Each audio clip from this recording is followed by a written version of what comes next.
Alright, welcome back to Roguetech, and as you can tell from the thumbnail and the title, welcome to the setup for Challenge Run MkIII.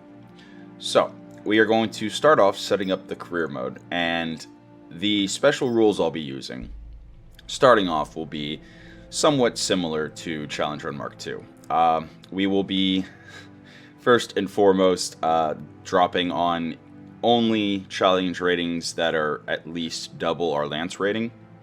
So if we have a 1-star, 1 chevron, whatever you want to call it, rated Lance, we cannot drop that on anything less than a 2-skull mission.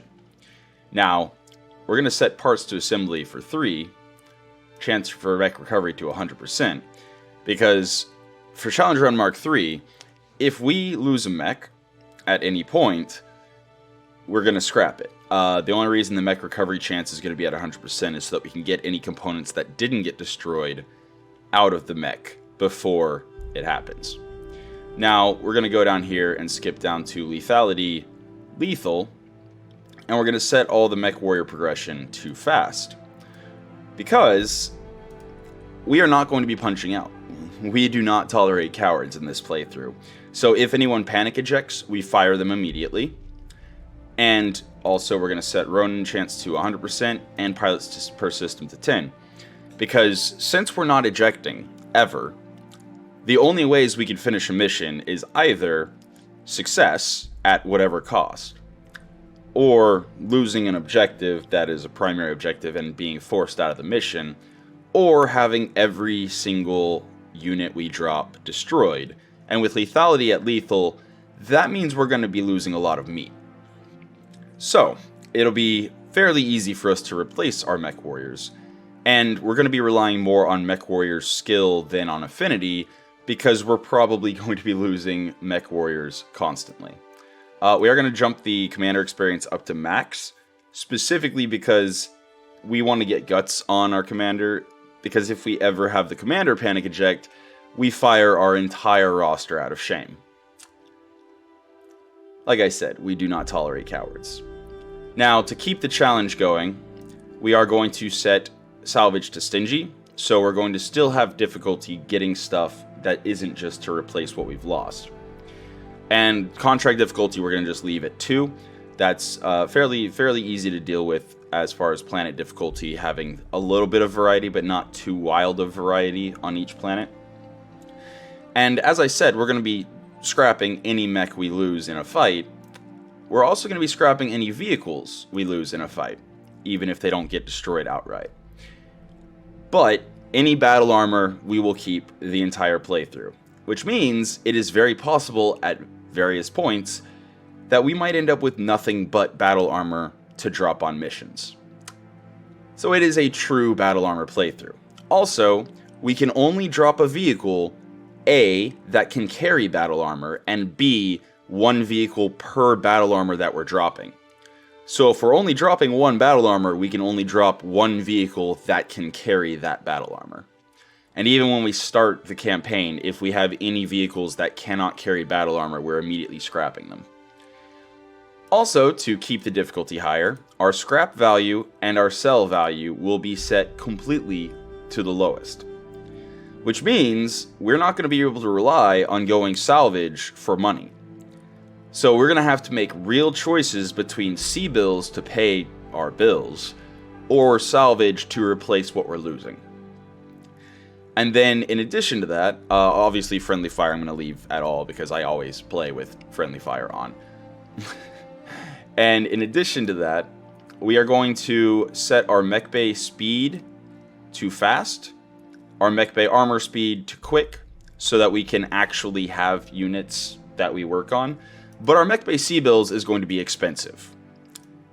This is a playthrough where we very easily could end up bankrupting at any turn if something goes terribly wrong. But we are going to set our starting money to max, specifically so I can get to where I want to be on the star map.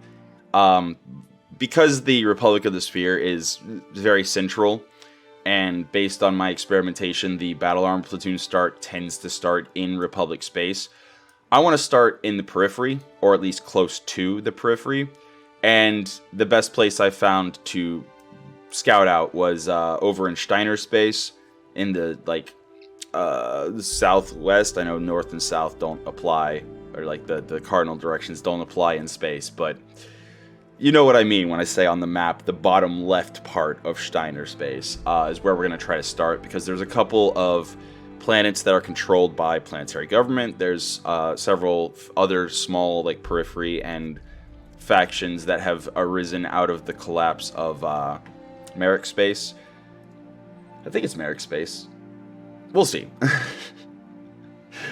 In any case, so that is some of the biggest ones. Also, since we can't eject, we also aren't withdrawing. Once again, we do not tolerate cowardice. So any mission we drop on, we are literally banking our entire force that we're dropping on winning. And then we're going to keep from Challenge Run Mark II, we're going to keep we have to get X number of lights before we can priority pick mediums. We have to get X number of mediums before we get priority picks for heavies.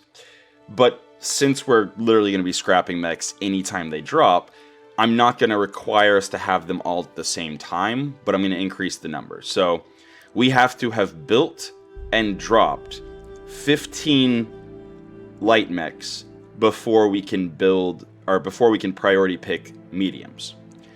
I am going to give myself the caveat that if I happen to, through random salvage, get enough parts of a heavier mech, I can build one tier up from those random parts. So if we get randomly a full medium mech's worth of scrap, all 3 parts that we need, through random salvage, I can build a medium mech before I finish dropping 15 light mechs. And again, these mechs will count even if they get destroyed on their first mission and I scrap them. As long as I have dropped them on a mission, they count. And yes, because of this, it is possible, though very unlikely, that through random salvage, I'll get enough mediums to start getting heavies before I actually get enough lights. But that's very, very unlikely to happen. It is just a, situation that could arise, and I'm just addressing it now. So that is all of the settings that we're using by default. Now, the biggest thing, because obviously we're playing a very hectic and chaotic type of playthrough, the biggest thing that's going to increase the challenge here is I'm going to have a timer for every activation. And once it is my turn, I have until the timer ends to select a Mechwarrior, decide what to do, and give them the commands to do it. And if the timer goes off, I have to immediately brace with that Mechwarrior if I haven't concluded giving them orders. So I am not going to have the time to make the most optimal decisions. I'm going to have to go fast. And yes, that does mean if I sit there thinking too long, I will just be standing still and bracing. But it doesn't take too long to decide where to move, so I imagine most of the time this will come in if I'm taking too long to decide on targets. I'm not going to give a specific timeline or like a specific time for the timer yet, because I haven't calculated. I've experimented slightly and it's doable, but I don't know the sweet spot of it's actually putting pressure on me versus it's not even a factor. So I'm going to be adjusting that as we go, that as far as how much time I get per activation. And there's a good chance that it's going to start smaller when I have less units and then get slightly longer as the playthrough goes on. Because I imagine once I have, a lot of, if I'm dropping 3 full lances, it's going to be a lot more to think about than dropping 1 lance. So that one, I'm going to kind of adjust that on the fly. But, yeah. The goal is to really embrace the battlefield chaos of the Battletech universe. And with all that out of the way, there's going to be a load time, and I'll jump straight to the commander. Alright, and this is going to be our commander for Challenge Run Mark III. So, Valkyrie is the daughter of Freitas and Paradox, obviously named after Freitas and taking Paradox's surname. And you may remember them from Challenge Run Mark II, being the pair that was always running into the front line and punching, kicking, and slashing with whatever we were able to do. So, very fitting that she's going to be leading a battle armor squad into combat with a Hatchetman. Yeah, so she has, she has the Gladiator Neural Implant and Pain Shunt quirks from being a test pilot, starting with the Hatchetman. We're going to be starting in Steiner Space, and so she was born in Steiner Space. And then I went with Loner. I was originally going to go with Gambler, but the modders between when I was planning this out and when I'm actually doing this changed Jinxed to go from being extra evasion to being basically more RNG. And so we're already going to be very much towing the line of complete and total destruction regularly. So the less RNG there is to potentially wreck us, the better. So we're going to go with Loner, mostly for the Brave. And yeah, so Assassin, if it does come into play, maybe it'll be helpful from time to time, but mostly for the Brave. We're going to start off immediately, because I anticipate, especially running battle armor basically every battle, we're going to start off with, what am I doing? Right. Engineering. I had this all planned out. Goldfish moment. So, we're going to start off Power System, because Power System basically unlocks everything else eventually. Our goals before we start Episode 1 is to have Beta Pod, and hopefully have most of it filled with meat that we can throw through the grinder. Training Modules 1, because, again, we're going to be throwing meat constantly into the grinder, and hopefully we'll be able to keep up some proficiency with our Mechwarriors that survive to, you know, not get completely wiped in the first handful of episodes. MkIII is a low priority because we have, once we get the Hatchetman, we're going to have one mech for possibly a while. And battle armor doesn't take very long to repair and refit battle armor. So having a second mech bay is kind of just an unnecessary expense. It increases our average cost by only 1,500 or so. But at the same time, it's 600,000 that we don't really need immediately. I'm much more interested in getting morale upgrades and getting training modules and getting the beta pod. So that's going to be our primary focus as we get set up for the first couple episodes. And let's see. Right. Before I forget. Customize company. And I went to Wikipedia, and Valkyrie, that's going to be Valkyrie's company name. Don't ask me to pronounce it. I can't. And I picked out this crest. I think we're going to go with... I kind of like the bottom being red. That's a nice dark red. And then maybe... You know, silver and red's pretty stylish. That one's more of a gray. So yeah, we'll go with silver there, and then maybe something like how about a purple? Yeah, something like that. That's an interesting color pattern. We'll use that for a little while and see what the mechs we build and get early on look like with it, and then maybe change it later. What else?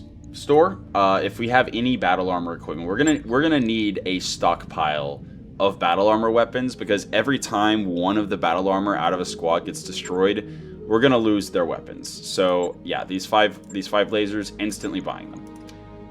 That's gonna give us the ability to refit the battle armor if we lose any of them. Yeah, I'm not really gonna be spending a lot in the stores. The main reason I started with so many C-bills is just to get to where we're going and be set up. Worth noting, the vehicles, I think I already said, this one, for example, has no battle armor compartment, and battle armor cannot mount it externally, so we cannot use it.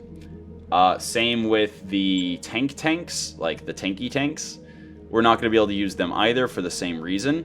So that's basically going to limit us to just personnel carriers, and mostly just the personnel carriers that don't have as many weapons. Speaking of, actually, we should go check that out. What do we have? Vehicles. So, Maxim APC. This one has a battle armor compartment, 3 battle armor. Okay, so this one can actually carry 3 out of our 4 battle armor that we start with. And it has firing ports so they can shoot out of it. That's really cool. And it's a hover tank, so hopefully it survives pretty well. But you can see it has a Streak 6, 2 ER mediums, and a tag, which is actually quite a lot for a personnel carrier. But for a 50-ton vehicle, that's not much. Happy to see it. Hover tanks, they're going to be able to generate a lot of evasion, and the 50-ton hover tanks are going to also have respectable armor. The Badger has less armor, but still has a battle armor compartment and is an Omni vehicle, which allows any battle armor that has claws to mount on the outside of it. So that's cool. It has an SRM2 Irian and 3 medium lasers. Yeah, exactly that. Here we have a Maxim APC that has SRM6 Valiant tag, 2 machine guns, and 2 LRM5s, Streak 2s. Okay, this one, yeah, we gotta scrap this one. Battle armor compartment, 0 battle armor. So, goodbye. We have 3 vehicles then. And, okay, battle armor compartment 1. So we have 3 vehicles that we can use. This one has LRM5s. Oh boy, so we have 3 LRM5s, which means it's not a great candidate for going up into the front lines to drop off battle armor so that they can swarm enemies. Okay, it's fine. It's fine. It's still, it has 890 armor. That's amazing. And it's a hover tank with 914. So at the very least, it'll be able to give us a little bit of fire support and hopefully not explode. But that's fine. Even with just the 3 vehicles, we do have the the Maxim? Yeah, the Maxim that can carry 3 battle armor. So we can still ferry all of our battle armor to the front line. Speaking of, what do we have? Okay, this is actually not ideal at all. So the reason I say that is Fenrir's here, they're quad battle armor. You may notice that all they have is medium lasers here. They can't swarm, which is our most effective way of dealing with mechs and vehicles early game. They don't have the claws like the Fashi here has the boarding claws, so it can actually swarm an enemy and shred them with its claws, which is the most effective way of dealing damage with battle armor. You can see it does 15 per trooper versus the weapons, which actually the KD Gauss is fairly impressive for a battle armor weapon. It's 10 damage per with a max range of 390, but it does have damage fall off, and it only has 8 shots per mission unless we have resupply. So, yeah. I mean, having 4 SRM4s and heavy machine guns, that's alright. Heavy mortars. I don't know how I feel about battle armor mortars. Like, they have respectable range. Like, you'll notice the SRMs have 240 max range. The medium laser ER is only 480 max range. So, like, the heavy mortar with the 330 meter range has, you know, respectable range. But, yeah, and you'll also notice that the armor that the battle armor has is very low. It's gonna be tricky. It's gonna be tricky. Right. Oh, also the battle armor stealth weighs extra, like it's extra tonnage per point of armor. We don't have any of the inner sphere standard, which is just reduced weight for armor. The battle armor quirk is battle armor does not have any heat, but it also can't sprint, and it takes extra damage from heat damage. Like, heat damage is converted into real damage. That is higher than, yeah, that's what anyway. Flamers, machine guns, AP Gauss rifles, things like that are more accurate and do more damage to them. But they do have the ability to fire in a 360 arc, so we don't have to really worry about facing. They also don't have backs, so they can't be shot in the back as far as, like, taking back damage, but they do still give the bonus accuracy to people shooting them from behind. But they have a default just +1 defense against being hit, +2 max evasion, and +3 evasion gained from movement, or +3 max evasion from +2 max evasion and +3 evasion gained from movement. That's what I was trying to say. I'm trying to just like get through this because I'm trying, like, my goal is to not have a lot of tutorialization in this playthrough. I'm going to try to make it fast, compact episodes that are just full of as much excitement per second as possible. This is going to be my first foray into actual entertainment instead of edutainment, like what all of my previous playthroughs have been. I'm still going to go over builds and stuff, like we'll still have this is why I'm building these mechs this way.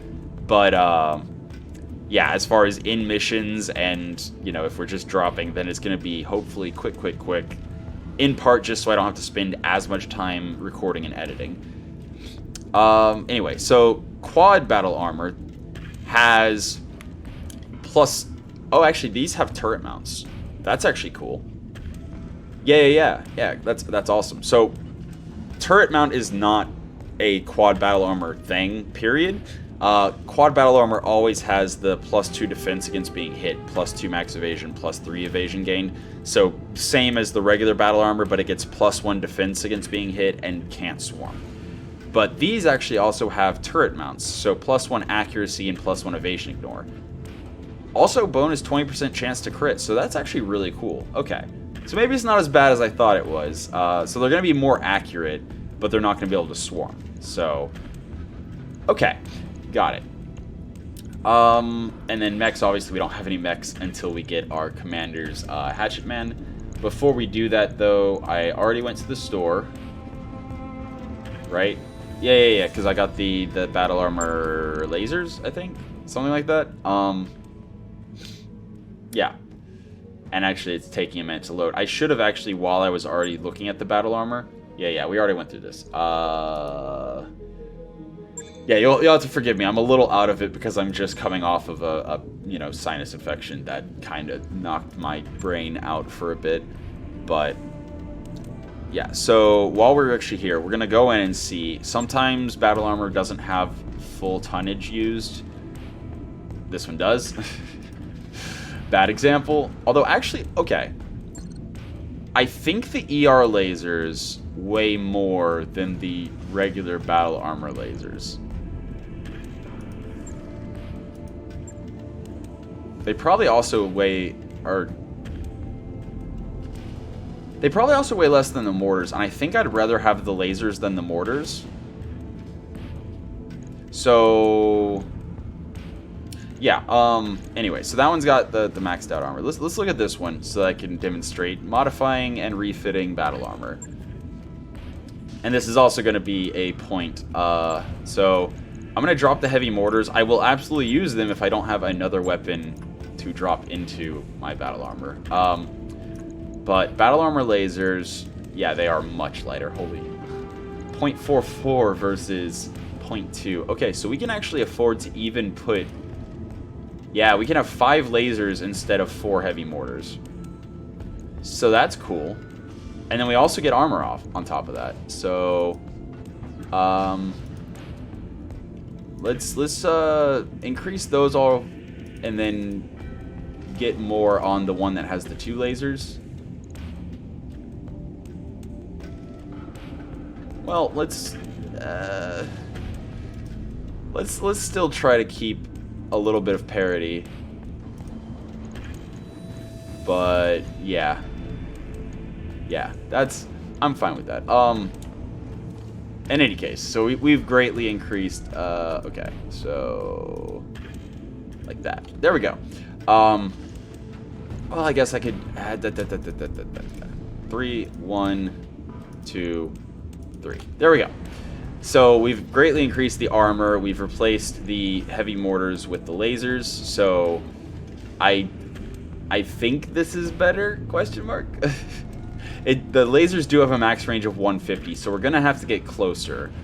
But with the ability to ferry them to the front with our APCs, we should be able to without too much issue. Now these heavy mortars will definitely be much more useful if we lose our vehicles and we have no other way to engage other than to just walk at the enemies. But yeah, so you can see, even though that was just very minor armor adjustment and swapping out battle armor weapons, it's still 2 days, but more importantly 16,005 to do a refit on battle armor.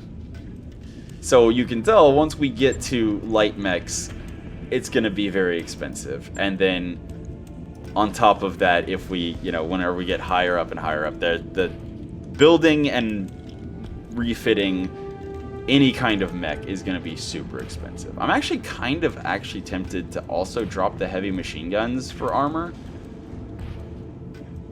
But for now, I think it's fine. I mean, like, crit chance is good and all. Crit chance is really good. It also, the heavy machine guns with enough ammo for any battle. So we don't have to worry about running out of ammo with our heavy machine guns. The SRM4s, we only have 7 shots, and again, these battle armor cannot swarm. I don't know for sure if they can kick or not. I have not, in my testing for the challenge run, I have not come across the opportunity to kick with a quad battle armor. So I don't know if that's actually a thing or not. But we can increase 2 of the troopers by 1 armor point, so we will. And we'll run them like that and see how it goes. Who knows? Maybe it's fine. And then last up, we have the Fashi, which is stealth, but that's about it. Do we have any tonnage left with them? Yeah, this is going to be quite a thing. We do have a little bit of tonnage left, so how much does that let us get across the board? 1, and then 1 extra on 1 of them. Okay. That's fine. It's ever so slightly more than what we had, and we're about to be traveling a lot anyway. So, nothing lost. And then finally, before we travel, we need to check out the hiring hall and our barracks. Actually, we should check out the barracks first to see how many berths we have that we can hire. So, here we have Farm Boy, who is gone. So all he really has is Technician, but as I already said, we don't really care about mech tech until we start building mechs. So there's literally no reason to have him around. Gaki. Gaki is command experience, which is actually very, very helpful early game. The morale is just amazing to have, because as long as you're above 20, then you don't have to worry so much about negative events, and you can generate, resolve each turn during battles, so you can potentially vigilance, you can potentially do a lot of things. So it's very helpful to have the morale and the resolve generation, which is going to hopefully let us, whenever we need to, vigilance with our Hatchetman, because it's the only mech we're going to have for a minute. He's also Officer Mechwarrior Military, so happy to have him around. Spacer Nobility and Kuritan are just, yeah, they're not combat. Hacker, we have Military Mechwarrior Bookish. Okay. Criminal Merchant Technician. Again, Technician we don't really care too much about, but Criminal Merchant might give us a little bit more C-bills as we travel. Although criminal can also result in less C-bills, but it also, as long as we have 1 million C-bills available, could give us the event that lets us get a potentially amazing light mech just in pristine shape, which would be a massive boon. So I'm happy to have criminals around for now. Mechwarrior Military, this is like, Paladin is like baseline, the minimum we're willing to accept. Punisher, so Brave is going to be extremely helpful in this playthrough, because we are firing anyone who panic ejects. So having improved panic resistance is going to be amazing. Also, Drunk, for the first time in any of my playthroughs, I'm actually more than happy to take a Drunk Mechwarrior, because that means we never have to fire them for panic ejecting. So, since they'll never punch out, we just have to deal with the extra stability damage. Also, Punisher is great because he's assassin military for a total of +4 offensive push accuracy, -1 recoil, and plus 10% called shot. So big pinpoint weapons often have recoil. It's a great combo. Love it. Sabercat. Sabercat is merchant, bookish, Mechwarrior. I don't feel like he's going to stick around. And then, of course, our commander, and we have Zed. Zed, honest, again, having the morale, very helpful with the morale changes that they made with the handheld rework. And he is also military Mechwarrior, which again is like the baseline, so cool. Yeah, that means we have 3 berths to fill, and was it Hacker? No, it's Paladin, right? If we have somebody else super interesting, we can also fire Paladin to take on a 4th person.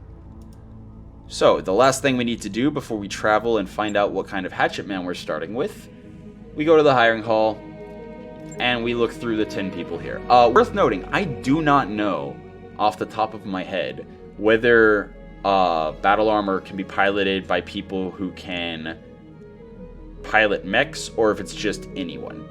So, I'm pretty sure the battle armor doesn't count as a tank, but I don't know if you have to have the can drive mechs to be able to use battle armor.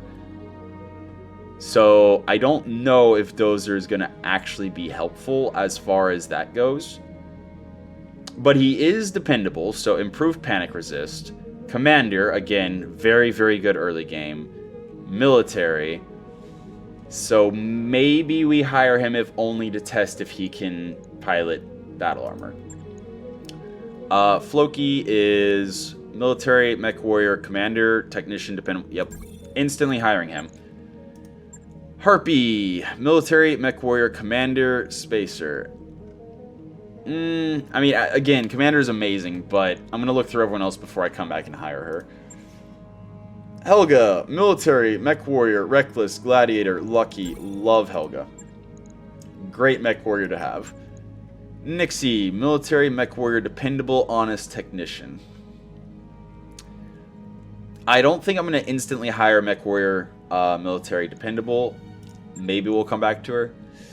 Painless, military, technician. Nope. Panic. Military, Mechwarrior, jinxed. Never hiring anyone who's jinxed. Torvisla, officer, honest, assassin, Mechwarrior, military. So, assassin military is good, but I don't think I'm going to hire him, because until we actually have more than just basically battle armor and vehicles, the lance sight and sensor isn't going to come in very much, and the assassin military combo is kind of more reliant on mechs than anything else. Warbore, noble, military, Mechwarrior, lucky, gladiator. I'm happy with that, I think. Military lucky is really good for like rotary autocannons and stuff like that. Also, lucky is great for any kind of missile swarms or machine guns or AMS even, because of the jam chance reduction. So, and then having gladiator as well. We're gonna probably be relying a lot on punching, kicking, and melee weapons this playthrough by design. And then Whisper, we have, yeah, that's not, we're not gonna do that. I mean, right now we have Paladin, who's the military Mechwarrior, and she literally is the exact same, but also honest, which is increasing our morale, as well as assassin and officer. So I think I will replace Paladin with Torvisa. So, Paladin, good day. And hiring the last Mechwarrior we're interested in. Right. Here. Alright. Hire. And then we travel. So, the plan is, as soon as this gets out of the way, we're going to go over to the bottom left part of the Steiner space. So, there's abandoned planets, which have pirates and planetary government. I think that it's possible for there to be, like, flare-ups for Steiner to take them over. If not, we're probably going to ignore them. There is local government planets, which have Pirate, Steiner, and local government in them. We have a couple of various factions around, and since there's so many factions in this area, there should be flare-ups, there should be conquest of planets, it should be very action-filled. And on the way there, we're gonna stop, I think it's this, yeah.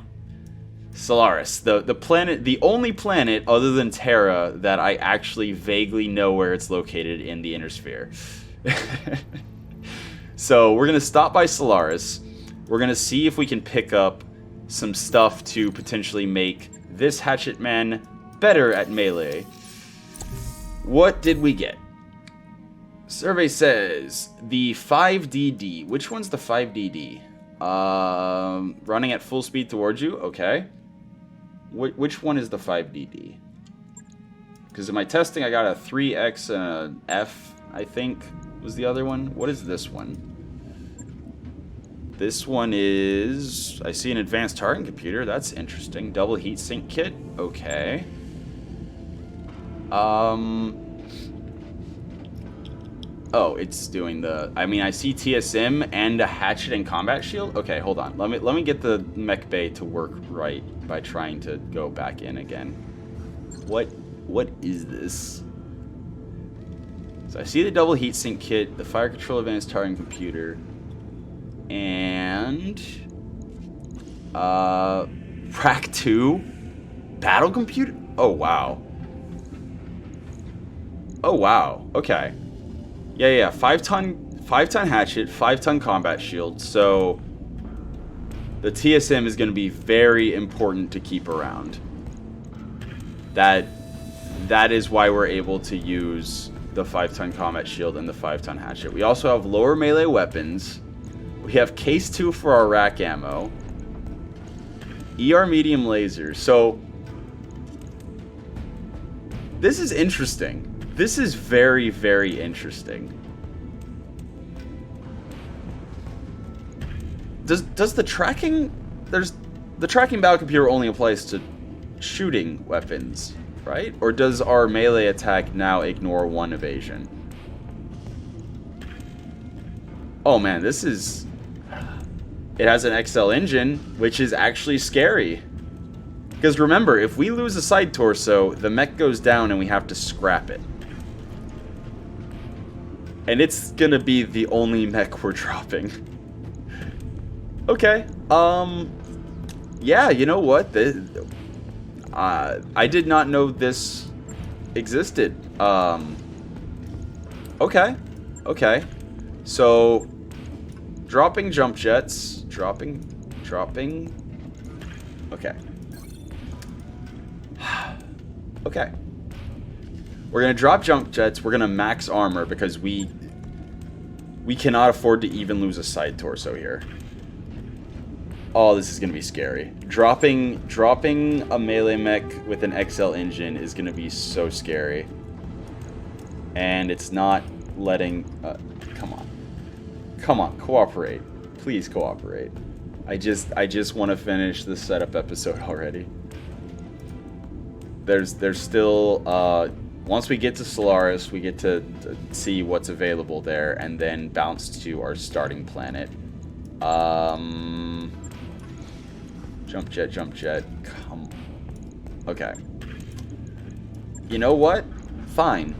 That jump jet will just stay. Can we still max armor? No, we can't even max armor without dropping that jump jet. Come on. Alright. One more try, and then we will just drop whatever jump jets we can and max the armor as much as possible and hopefully be able to before we drop on our first mission. But yeah, also the color scheme, that's a lot more purple than I was expecting. Okay, yeah, apparently the... Wow, and this time I can take the other one, okay. So our movement is 5'7", which is not as fast as I would like. Dude, this is crazy. This is absolutely crazy. Also, this medium laser, when we have the combat shield active, is not going to be able to fire. So that's an extra ton that... Oh, when the combat shield's active, we figured out during your first playthrough, with the active combat shield, we're not going to be able to fire anything head, center torso, side torso, or arm. Also, is it... Oh my god. Okay. Mech Bay is not cooperating, so we're just going to ignore it for a minute. Yeah.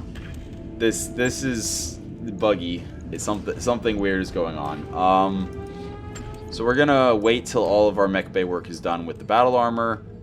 We only have one Mech Bay anyway, so we didn't lose any time. Please let me just drop the jump jets. Please. Please. I'm actually tempted to move the medium laser to the other arm as well. Because moving the medium laser to the other arm would let me use the active combat shield all the time and still be able to fire everything. Okay, you know what? I'm fine with leaving that jump jet until later. Just armor up. Side torsos completely, because I really don't want to have to scrap this after, like, the first mission. Center torso, obviously, max armor. Okay, so not quite max armor. Just...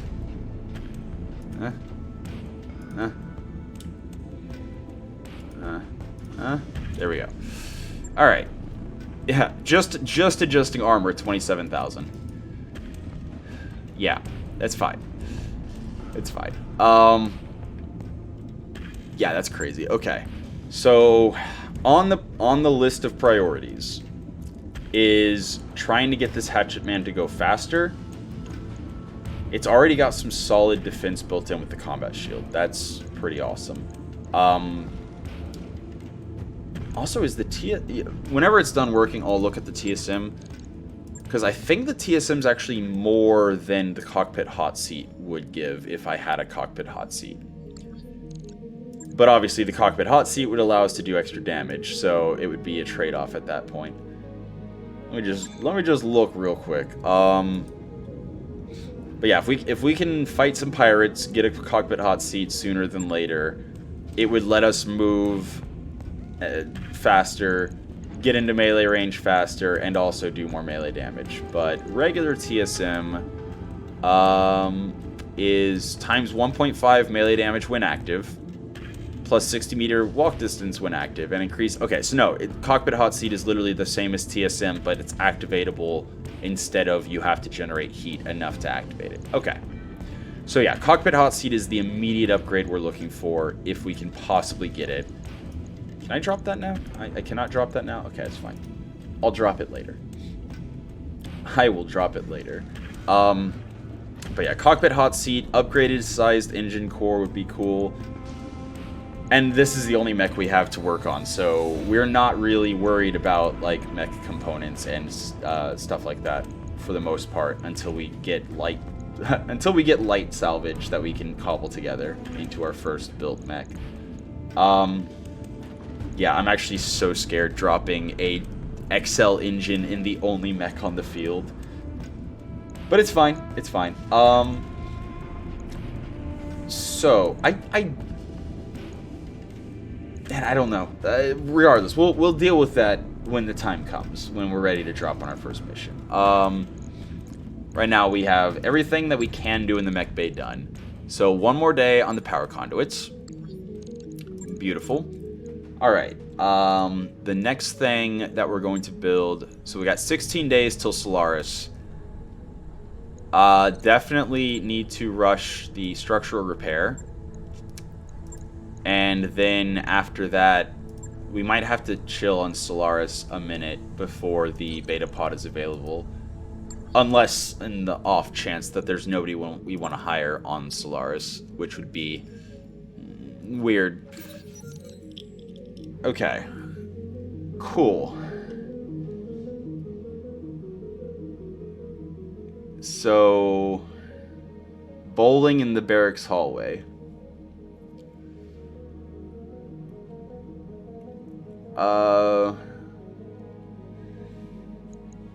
I mean, let's, I think, host one last public game. Morale increased. Cool. Alright. But yeah, so we arrive on Solaris in 13 days. And then we would have to stay... Yeah, flashpoints. Yeah, we know flashpoints exist. By the way, if this is your first exposure to Battletech, go check out Challenge Rating Mark II. Your first playthrough will teach you how to play with the mod. Plug, shill. In any case, engineering, finish off the beta pod. So we'll have to wait 5 days past the financial report, which I think I'm fine with, because that will give us another store. So we'll be able to see this store. After the financial report passes, we'll see another store. And I definitely like seeing stores on Solaris, because... Sorry about the extremely loud vehicle.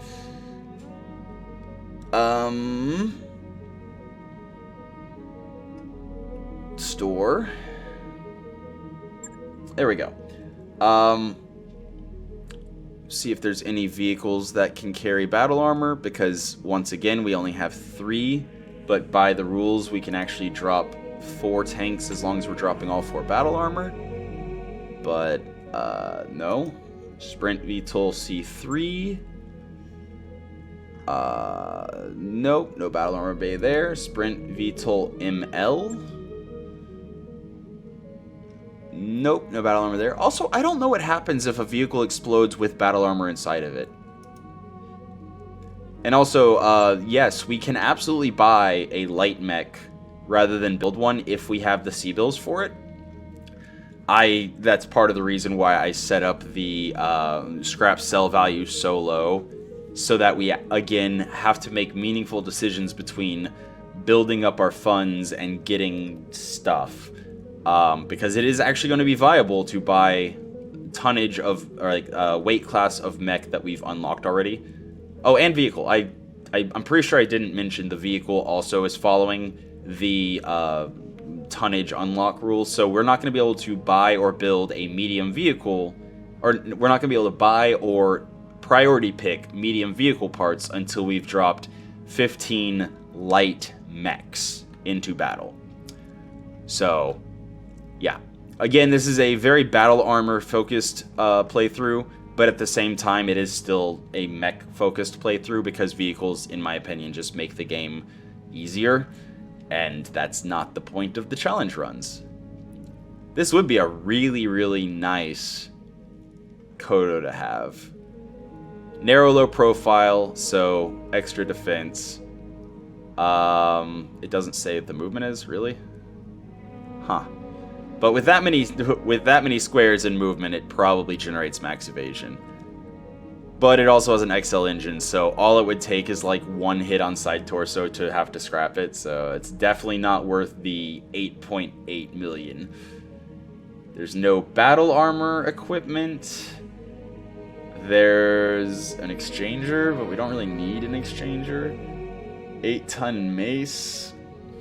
Solaris Games Championship, Solaris Games Open matches. Oh, is that how that works now? Wait.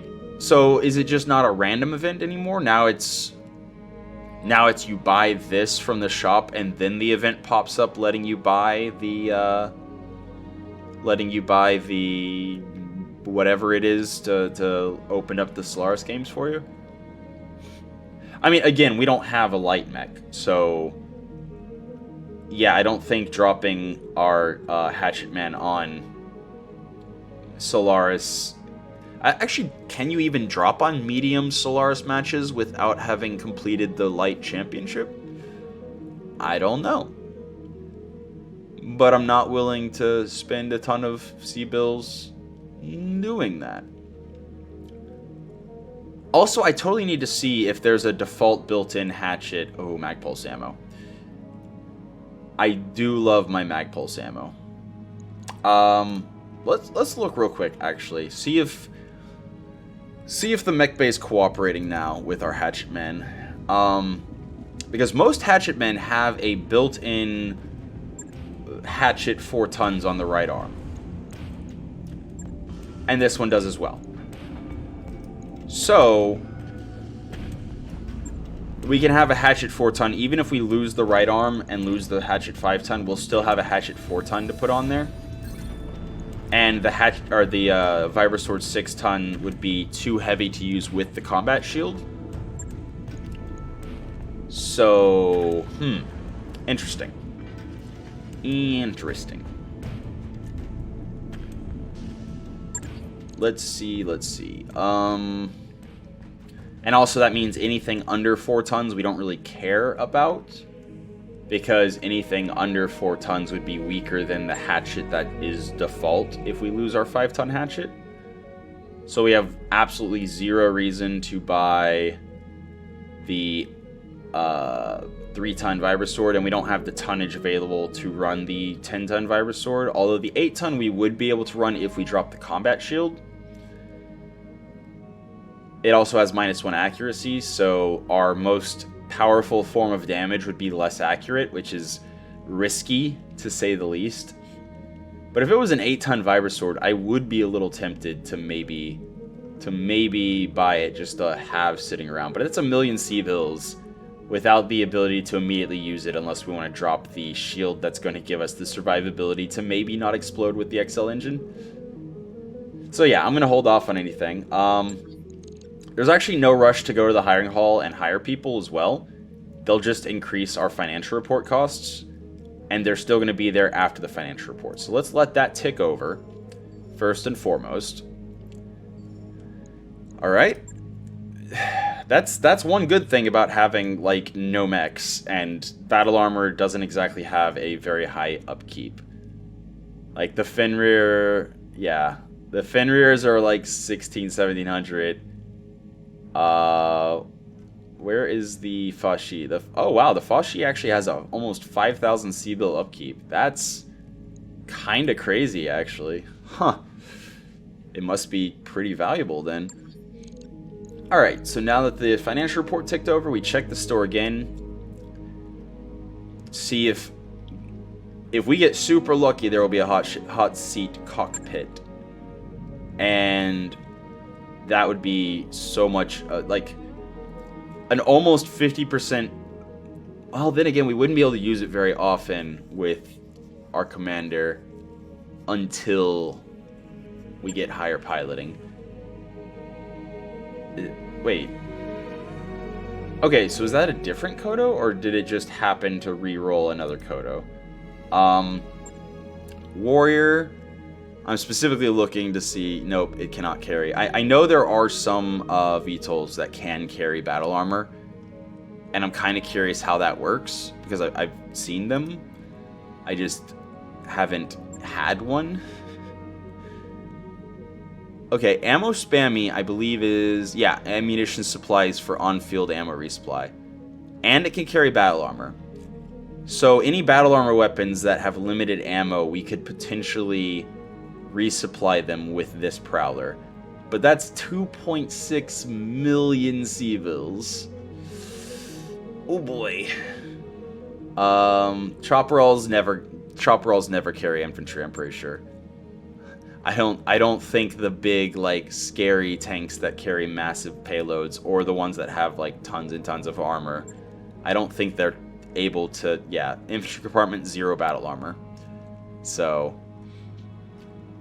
Yeah, we're literally going to be limited to the more utility vehicles rather than the big damage, powerful vehicles.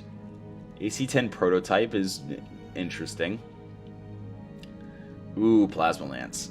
I do like my Plasma Lances. Actually, that's something I haven't tested with the handheld rework. Is it possible to put a melee weapon in each hand now? And, like, get 2 attacks with melee weapons? But yeah, 25 heat if you hit with it. Only weighs 2 tons. +1 accuracy, double crit chance. but it's 1.4 million, and I don't have an immediate use for it because, again, if we lose the 5-ton hatchet, we have a default 4-ton hatchet.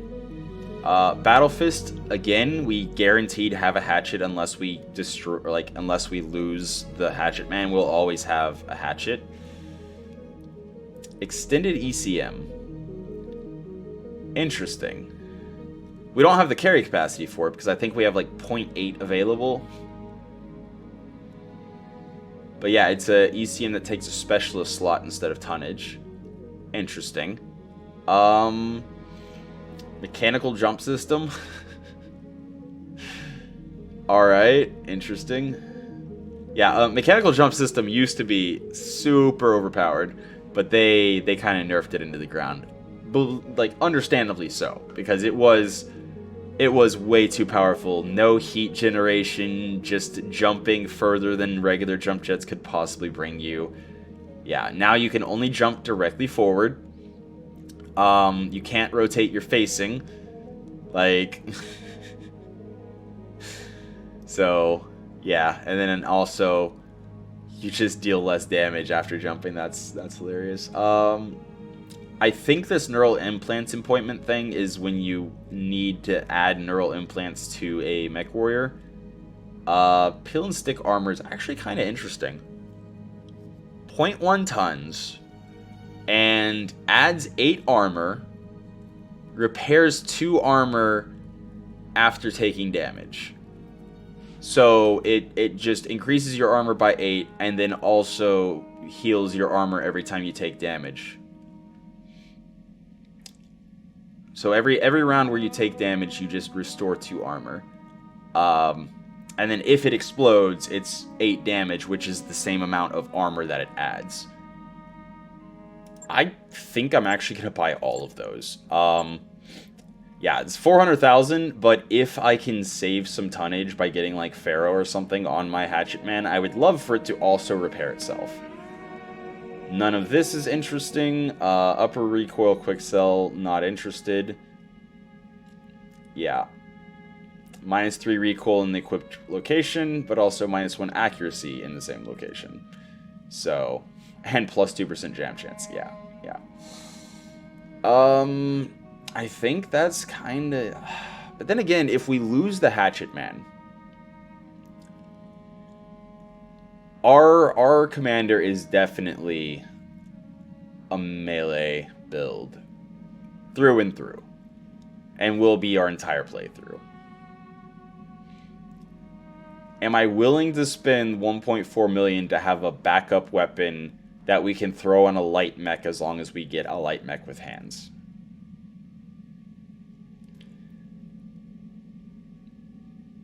Yeah, I think I am. In part just because plasma lances are my favorite melee equipment. Like, they are my favorite melee gear in the game, so... Objectively, might not be the best choice, but... I don't care. Alright, so now we have Beta Pod finished. Let's go check out the hiring hall and then scoot to our starting planet. Alright, so we have 8 berths that we can fill. Ajax, Pain Shunt, Neural Implants, Lost Tech Experience, Athletic, Ex-Comstar, Gladiator, Mechwarrior, Spacer, Criminal, Assassin, Technician. That's a lot. He's also almost 60,000 C-bills per month. Assassin, but not military? Not military. Athletic, but not military, so wouldn't have the max health available. He does have Gladiator, but I think for now I'm going to go for cheaper options. Blaine, 500,000 base salary. What does he do? +2 randoms. Okay, that's why. +2 random salvage anytime he deploys.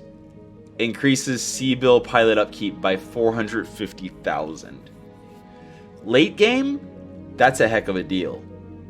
Especially with stingy salvage. But early game, definitely not. A flat 450,000 literally more than doubles our financial report with just that flat amount, not even the rest of his salary. And he's not even that great in the fight. Lucky Dependable is fine, but, like, yeah, he's absolutely just for salvage. Okay. Braver. Tons of recoil reduction. Bonus offensive push accuracy. But honestly, we don't have any recoil that I know of right now. Dark Chaos. We have Ace Pilot always enabled. +1 accuracy, gunnery, piloting, and invasion when using EI, DNI. Brave. Obviously he has neural implants and pain shunts, so he can use EI and DNI. Brave Officer. You know what? He's not even that much each month. Yeah, that's a heck of a deal, actually. Just Ace Pilot alone. So early game, just having basically +2 accuracy. Or no, actually, you can only move after Ace Pilot. You can't sprint. So it's basically just +1 accuracy. Because you shoot, then move, rather than move, then shoot. Actually, is that super interesting? Because again, until we have like Protomechs and until we have EI and DNI, that's basically all he does is Ace Pilot.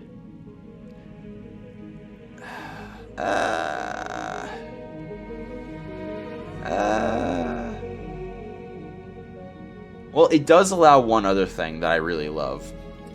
Move behind somebody, shoot them in the back.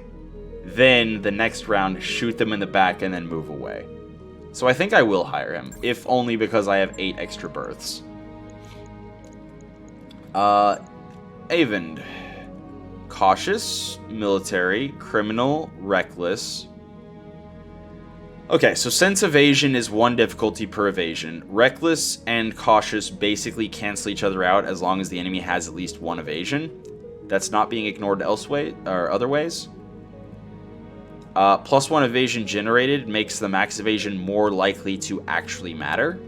But if the max evasion is not being reached even with the cautious evasion, then you're basically just getting 1 evasion. And he is military Mechwarrior, which is like minimum.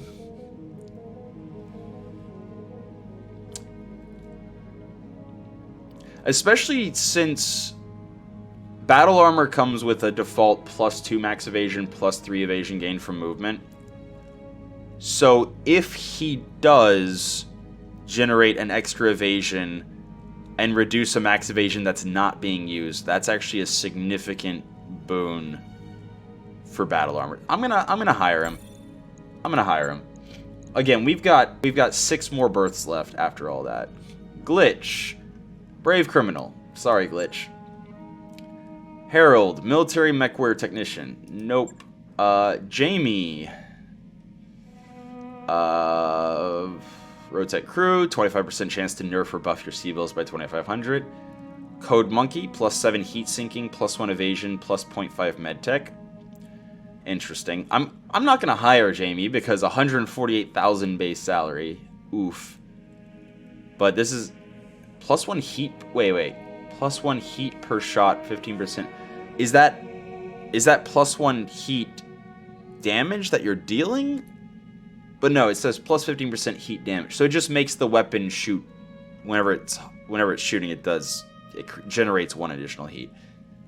So how would that work with battle armor? Would the battle armor just take damage every time Jamie shot? If this wasn't a challenge run, I would literally hire them just for science. But oh man, they're also disgraced and dependable. It's so much. 148,000 is just so much per financial report. Like, if I see them later in the game, maybe. Kajetil?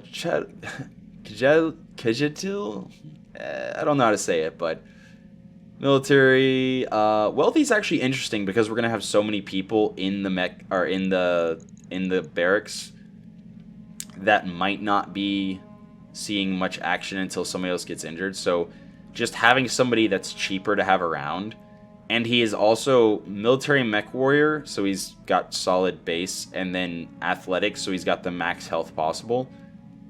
I'll hire him, yeah. And then Lord Daki is the less to choose from. Yeah, no. Actually, wait a second. Hold on. Didn't we have... We have medium lasers, KD Gauss, SRM's heavy machine guns, lasers and heavy machine guns. Oh no, that's right, we had mortars. Yeah. Yeah, we had mortars. Was there a vehicle that had a flame? I could have sworn we had a flamer somewhere. Or maybe I saw a flamer in the store or something. I don't know. My brain is mush. Yeah. Coming off of, I'm obviously sounding much better because I felt well enough to record, but yeah. Sinus infections definitely mess with my brain. It is a thing. So no, we don't have any heat damage anywhere. I don't know why I thought we did. Whatever. So that's it, right? Ready to bounce? Obviously, we're going to start something in engineering before we bounce, but... So we actually have 2.7...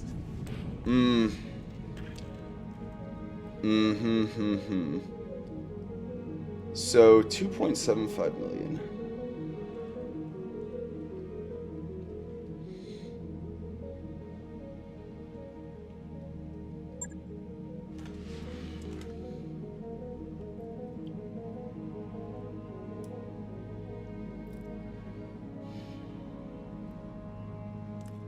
You know what?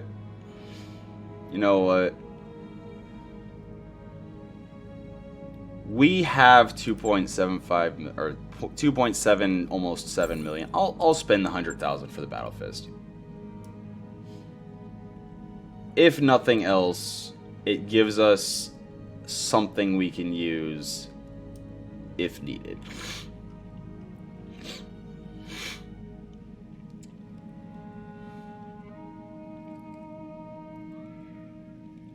Also, actually, now that I'm looking at this again,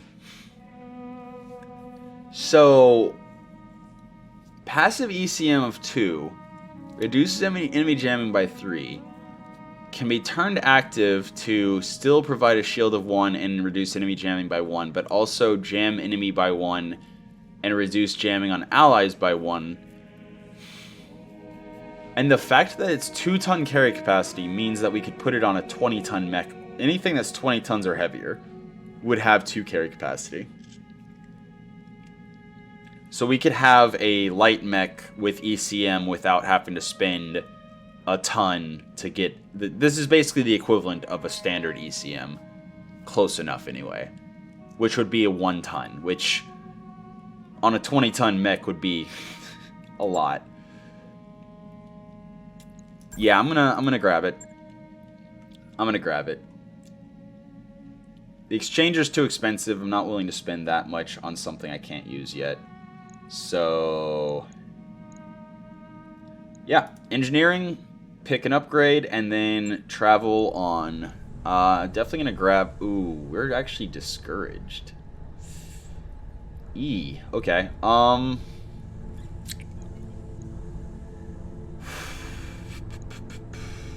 So, gaining 1 resolve per round means that we would, at some point, if the battle goes long enough, definitely be able to vigilance if needed. But it wouldn't be till later in the battle. At which point, we're probably already in melee range with our not bushwhacker, Hatchetman. So at that point, we're meleeing, and our commander has enough guts to have, what's it called? Getting braced after melee. So I think actually I'm going to prioritize... morale. Library is always a very solid upgrade. Medical points, tech point, and morale. So yeah, I'm going to do that, and then we're just going to bounce. And we're going to head over... Oh wow, there's already a flare-up, huh? being raided by the locals, 22 days until the fighting starts. It's a 2.5. You know what? So we have a 2 difficulty variation. And because of the double challenge rating, the only way we would be able to drop on a half skull mission would be if we were dropping a 0 rated lance. And the only way we could drop on a 1 skull mission is if we were dropping a half star rated lance. So 2.5 actually is probably a good starting point. It is poor, so the shop's not going to be super impressive. This is more interesting. But it's 30 days. Wait, how long to arrive at the other? 28 days. So we'll be arriving 6 days after the fighting starts. That's unfortunate.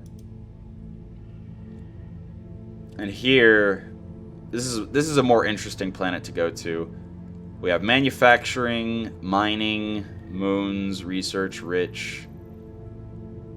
Seems interesting. Desert World would be really good, actually, since we're bringing basically nothing but vehicles and battle armor. And our Hatchetman will actually go faster and do more damage if it's hot. You know what? I'm gonna go. And if we get there in time, then cool. We can take part, maybe. And if we don't get there in time, Steiner should win this because Lyran Commonwealth has 22 versus Planetary Government 9, which means it will become a Steiner planet. And at that point, it'll be a 2-skull Steiner planet that we can hang out on and play some missions on. And there's no pirate presence, so again, trying to get a hot seat cockpit would be... Well, I mean, the planetary government, local government could always drop stuff. Whatever, we'll just do it. Let's commit to that. So, 30 days till we arrive. And as soon as we arrive... and yeah, I'm gonna go for another morale upgrade after the library is complete. Okay. Engineering. Going for... probably lounge, right? Lounge is pretty good. Or... yeah, that's 1 morale, 1 medical point. 2 morale, 1 medical point. Actually, that's 2 morale, 1 medical point. Yeah. Let's do that. And then that will bring us to 18.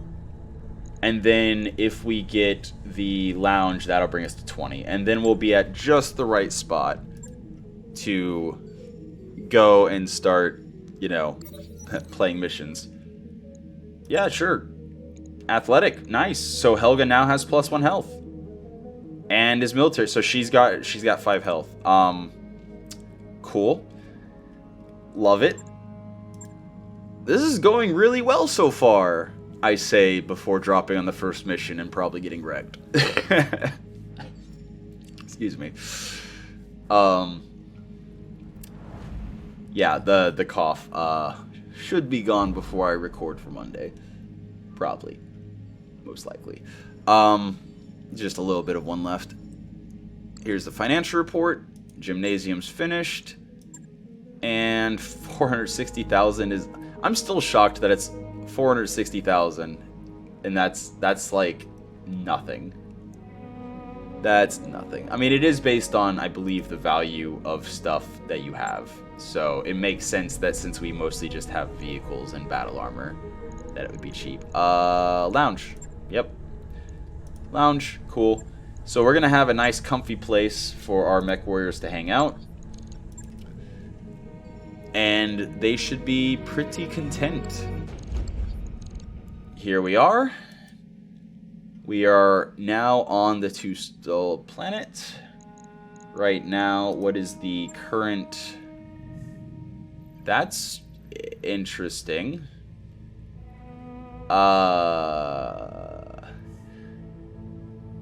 Okay.